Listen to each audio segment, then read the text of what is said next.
The Ideal of Human Unity. Chapter 5. Nation and Empire. Real and Political Unities. The problem of the unification of mankind resolves itself into two different difficulties. There is the doubt whether the collective egoisms already created in the natural evolution of humanity can at this time be sufficiently modified or abolished, and whether even an external unity in some effective form can be securely established. And there is the doubt whether, even if any such external unity can be established, it will not be at the price of crushing both the free life of the individual and the free play of the various collective units already created, in which there is a real and active life, and substituting a state organization which will mechanize human existence. Apart from these two uncertainties, there is a third doubt whether a really living unity can be achieved by a mere economic, political, and administrative unification, and whether it ought not to be preceded by at least the strong beginnings of a moral and spiritual oneness. It is the first question that must be taken first in the logical order. At the present stage of human progress, the nation is the living collective unit of humanity. Empires exist, but they are as yet only political and not real units.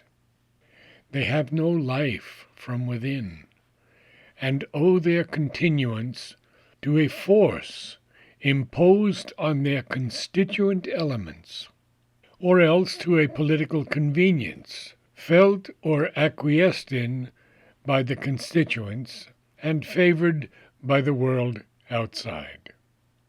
Austria was long the standing example of such an empire.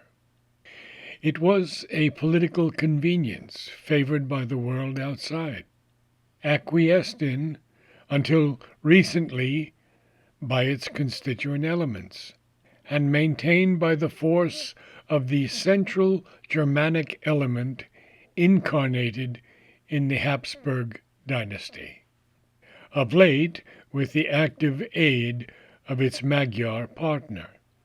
If the political convenience of an empire of this kind ceases, if the constituent elements no longer acquiesce and are drawn more powerfully by a centrifugal force, if at the same time the world outside no longer favors the combination, then force alone remains as the one agent of an artificial unity.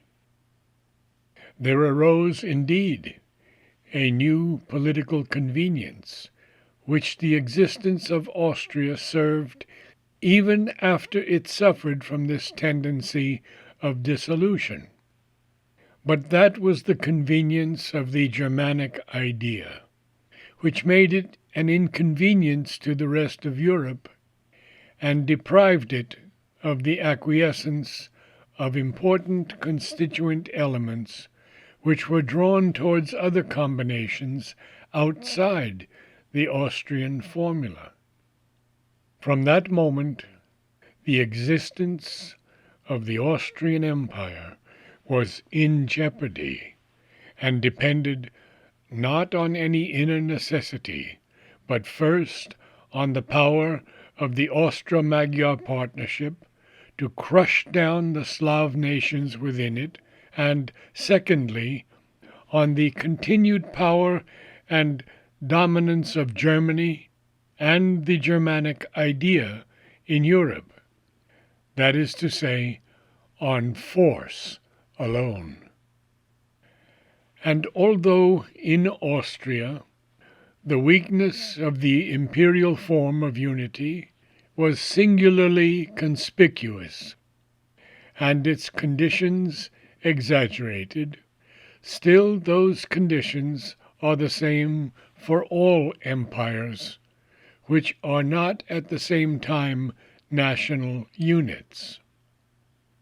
It was not so long ago that most political thinkers perceived at least the strong possibility of an automatic dissolution of the British Empire by the self-detachment of the colonies, in spite of the close links of race, language, and origin that should have bound them to the mother country. This was because the political convenience of imperial unity, though enjoyed by the colonies, was not sufficiently appreciated by them, and, on the other hand, there was no living principle of national oneness. The Australians and Canadians were beginning to regard themselves as new, separate nations, rather than as limbs of an extended British nationality. Things are now changed in both respects. A wider formula has been discovered, and the British Empire is, for the moment, proportionately stronger. Nevertheless, it may be asked, why should this distinction be made of the political and the real unit when name, kind, and form are the same? It must be made, because it is of the greatest utility to a true and profound political science, and involves the most important consequences. When an empire like Austria, a non-national empire, is broken to pieces, it perishes for good. There is no innate tendency to recover the outward unity, because there is no real inner oneness. There is only a politically manufactured aggregate. On the other hand, a real national unity broken up by circumstances will always preserve a tendency to recover and reassert its oneness. The Greek Empire has gone the way of all empires, but the Greek nation, after many centuries of political non-existence, again possesses its separate body, because it has preserved its separate ego, and therefore really existed under the covering rule of the Turk. So has it been with all the races under the Turkish yoke, because that powerful suzerainty, stern as it was in many respects, never attempted to obliterate their national characteristics, or substitute an Ottoman nationality. These nations have revived and have reconstituted, or are attempting to reconstitute themselves, in the measure in which they have preserved their real national sense. The Serbian national idea attempted to recover, and has recovered, all territory in which the Serb exists or predominates. Greece attempted to reconstitute herself in her mainland, islands, and Asiatic colonies, but could not reconstitute the old Greece because many parts had become Bulgarian, Albanian, and Turk, and no longer Hellenic. Italy became an external unity again after so many centuries, because though no longer a state, she never ceased to be a single people. The truth of a real unity is so strong that even nations which never in the past realized an outward unification, to which fate and circumstance and their own selves have been adverse, nations which have been full of centrifugal forces and easily overpowered by foreign intrusions, have yet always developed a centripetal force as well, and arrived inevitably at organized oneness. Ancient Greek clung to her separatist tendencies, her self-sufficient city or regional states, her little mutually repellent autonomies, but the centripetal force was always there, manifested in leagues, associations of states, suzerainties, like the Spartan and the Athenian. It realized itself in the end, first imperfectly and temporarily by the Macedonian overrule, then by a strange enough development through the evolution of the Eastern Roman world into a Greek and Byzantine empire, and it has again revived in modern Greece. As we have seen in our own day, Germany, constantly disunited since ancient times, develop at last to portentous issues its innate sense of oneness, formidably embodied in the empire of the Hohenzollerns, and persistent after its fall in a federal republic.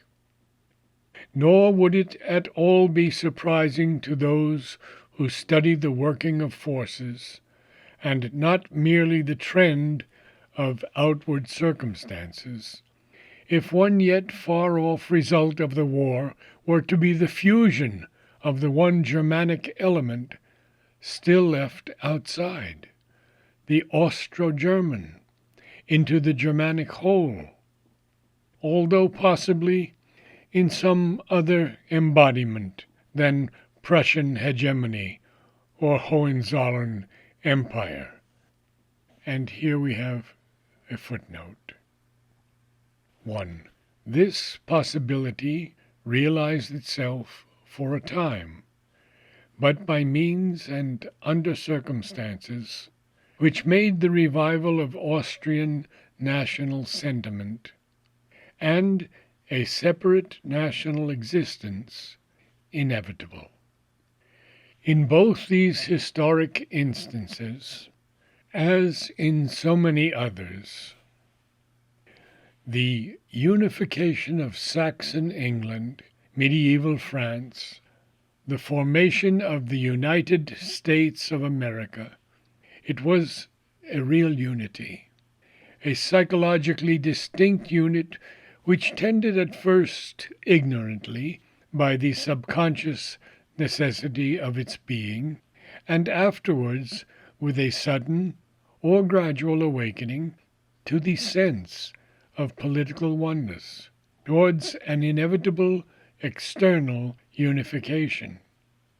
It is a distinct group soul, which is driven by inward necessity, and uses outward circumstances to constitute for itself an organized body.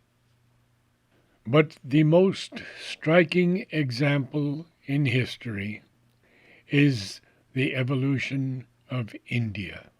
Nowhere else have the centrifugal forces been so strong, numerous, complex, obstinate.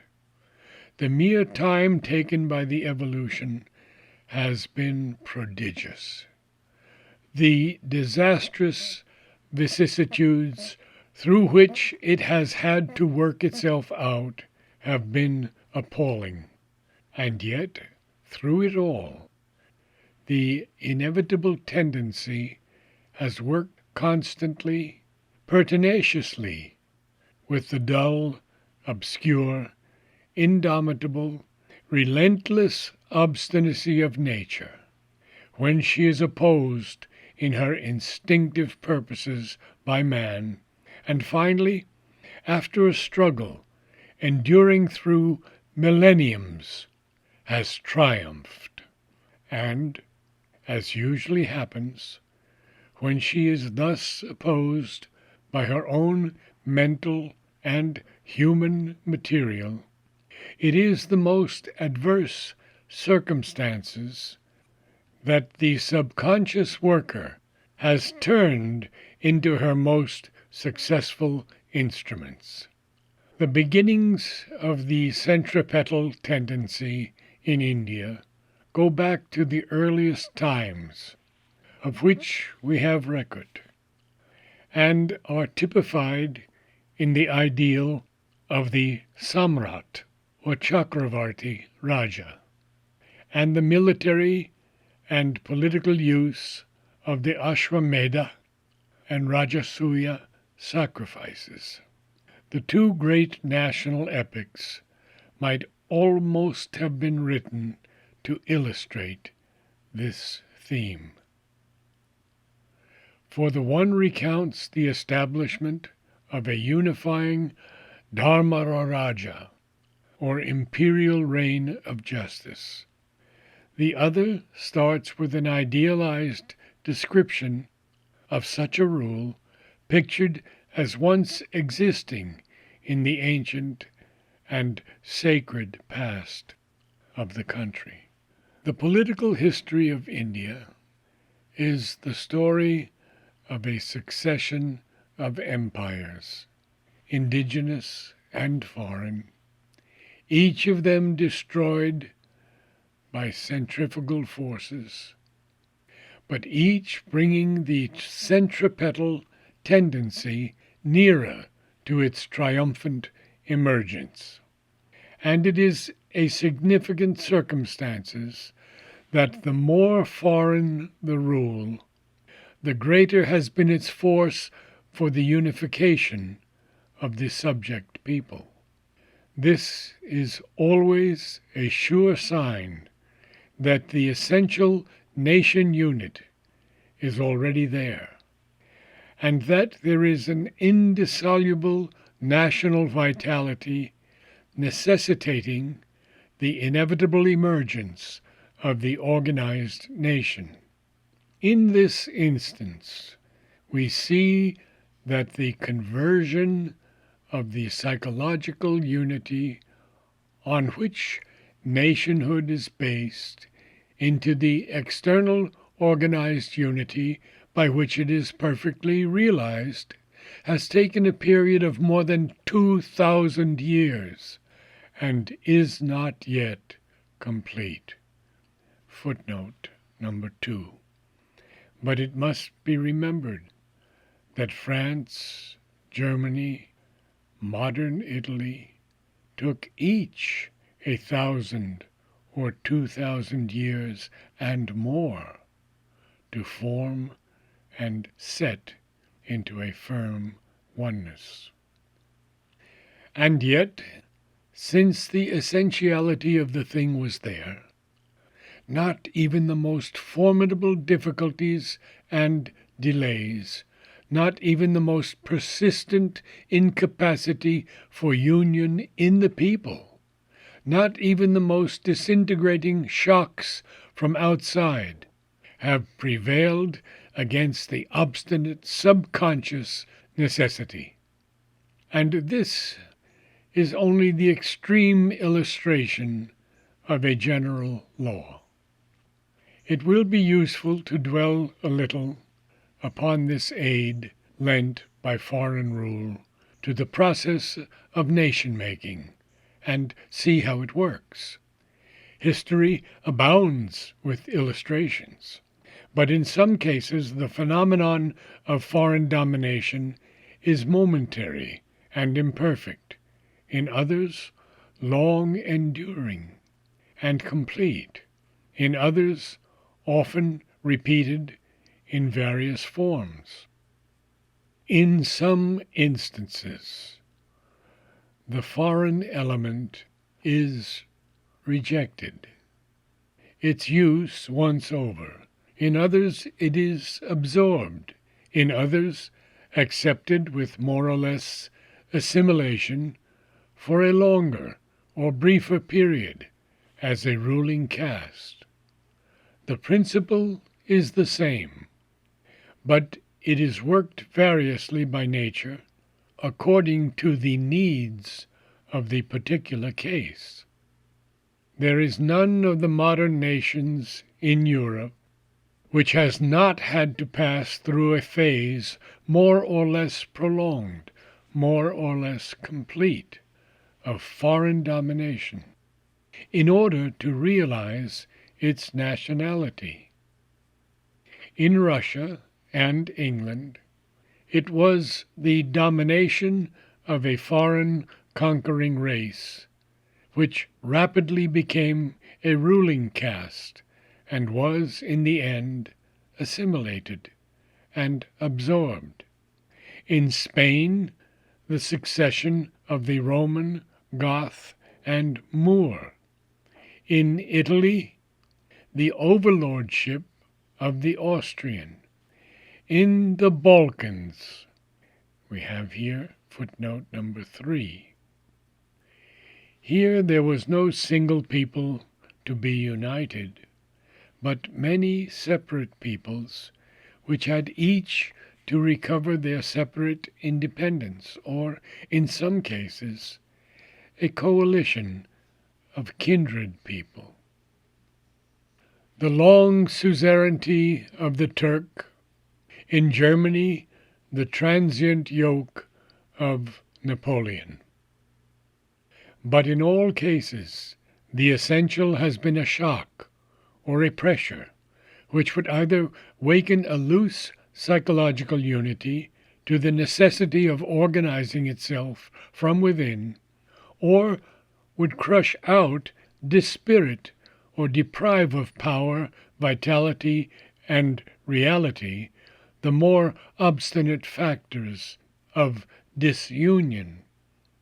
In some cases, even an entire change of name, culture, and civilization has been necessary, as well as a more or less profound modification of the race.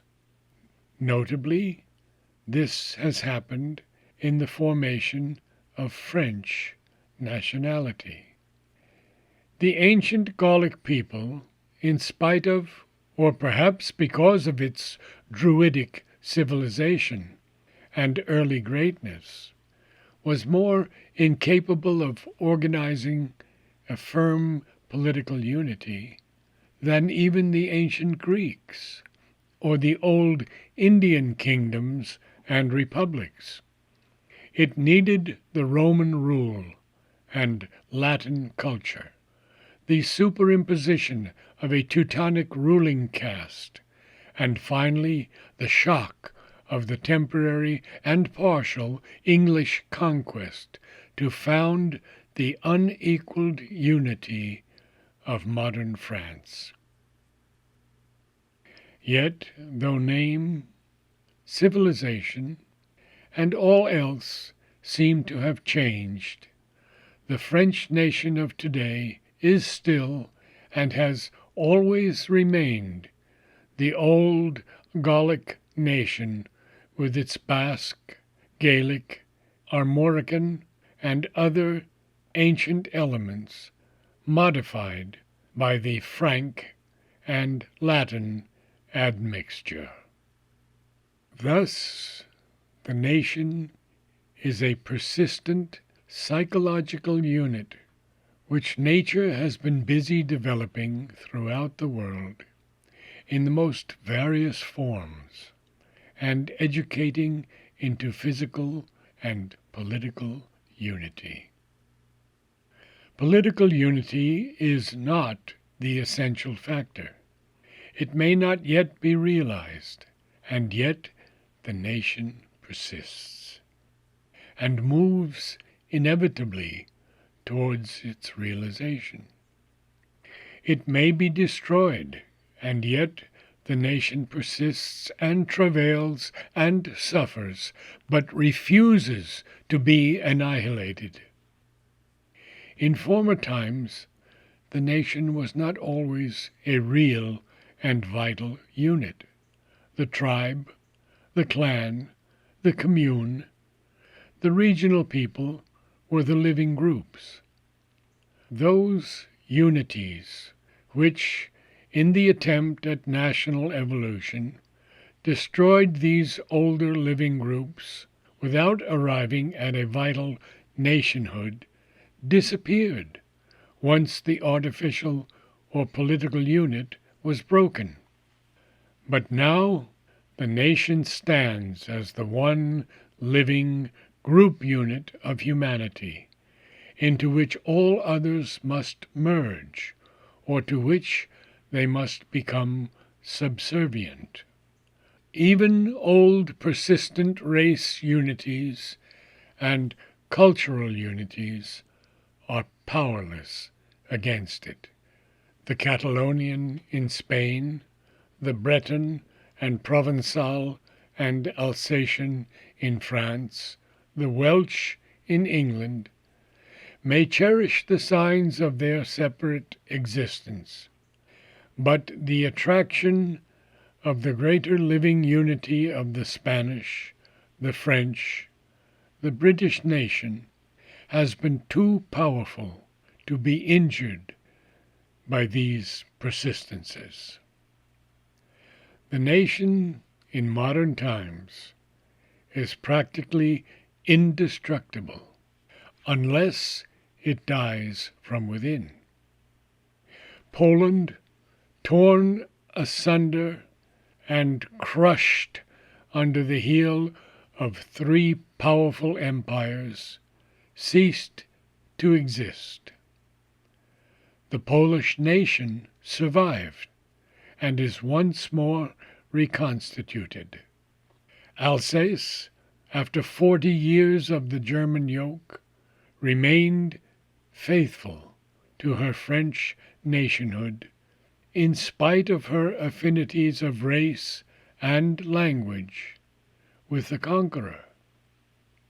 All modern attempts to destroy by force or break up a nation are foolish and futile because they ignore this law of the natural evolution. Empires are still perishable political units.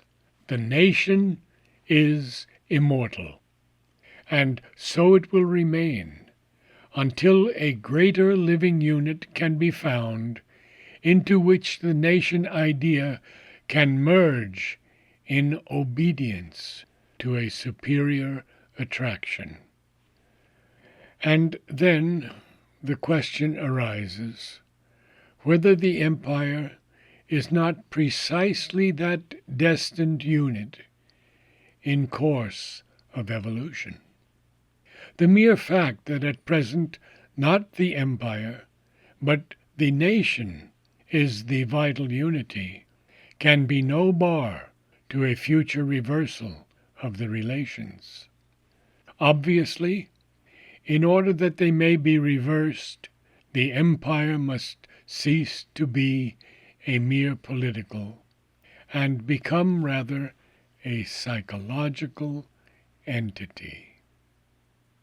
But there have been instances in the evolution of the nation in which the political unity preceded and became a basis for the psychological, as in the union of Scotch, English, and Welsh to form the British nation.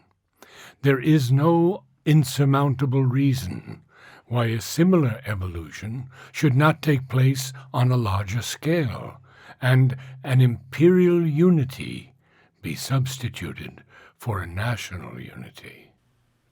Nature has long been in travail of the imperial grouping, long casting about to give it a greater force of permanence, and the emergence of the conscious imperial ideal all over the earth, and its attempts, though still crude, violent, and blundering, to substitute itself for the national, may not irrationally be taken as the precursory sign of one of those rapid leaps and transitions by which she so often accomplishes what she has long been gradually and tentatively preparing.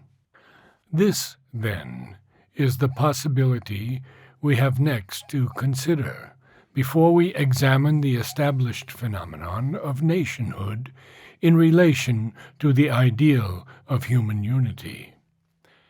Two different ideals, and therefore two different possibilities, were precipitated much nearer to realization by the European conflict. A federation of free nations, and, on the other hand, the distribution of the earth into a few great empires or imperial hegemonies. A practical combination of the two ideas became the most tangible possibility of the not-distant future.